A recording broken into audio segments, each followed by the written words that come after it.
पशु पक्षी भी कभी कभी यह धर्म निभाते हैं।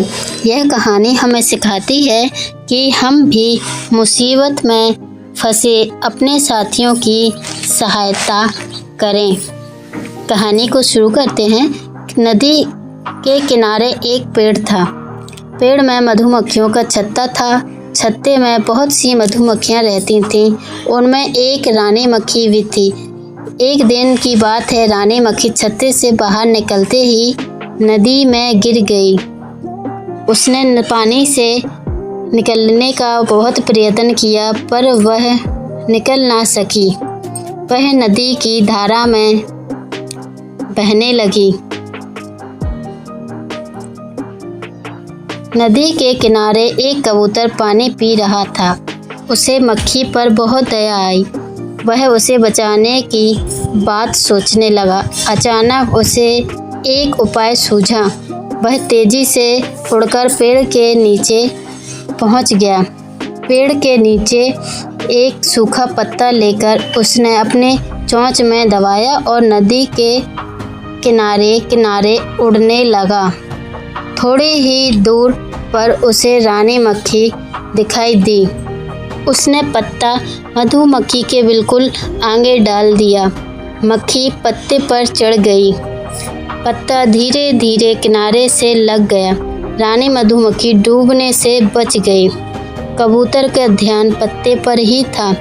उसने देखा कि मधुमक्खी तो बिल्कुल हिल डुल नहीं रही है। वह चोंच में पत्ता दबाकर पेड़ के नीचे आ गया। कुछ देर तक वह इस बात की प्रतीक्षा करता रहा कि मधुमक्खी हिलती डुलती है या नहीं। मधुमक्खी अब हिलने लगी। वह धीरे धीरे पत्ते पर चढ़ने भी लगी। उसने कबूतर की ओर देखा। कबूतर को विश्वास हो गया कि अब मधुमक्खी बच जाएगी। रानी मक्खी धीरे धीरे उड़कर अपने छत्ते में चली गई। रानी मधुमक्खी के छत्ते में ना होने से सभी मधुमक्खियां परेशान थीं।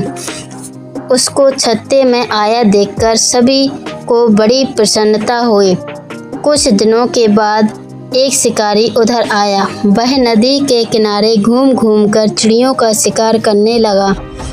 उसके भय से सभी पक्षी इधर उधर छिपने लगे। जिस कबूतर ने रानी मक्खी को बचाया था, वह भी उड़ता हुआ उसी पेड़ के पास आया। डर के मारे वह पेड़ के पत्तों में छिप गया। रानी मक्खी ने उस कबूतर को देखा तो तुरंत मधुमक्खियों से कहा, हमें किसी भी तरह इस कबूतर की रक्षा करनी चाहिए। रानी मधुमक्खी की बात सुनते ही कई मधुमक्खियां छत्ते से बाहर निकल पड़ी। उधर शिकारी ने कबूतर को देख लिया। वह उसकी ओर निशाना साध ही रहा था कि मधुमक्खियां तेजी से उसकी ओर झपटी। उन्होंने कई जगह शिकारी को काट लिया। शिकारी घबरा गया। उसका निशाना चूक गया। कबूतर ने तीर की सन्नाहट सुनी। उसने भय के मारे अपनी आंखें बंद कर ली। थोड़ी देर बाद उसने अपनी आंखें खोली तो देखा शिकारी अपना सिर पकड़कर बैठा है। उसे कुछ मधुमक्खियां उड़ती हुई पेड़ की ओर आती दिखाई दी।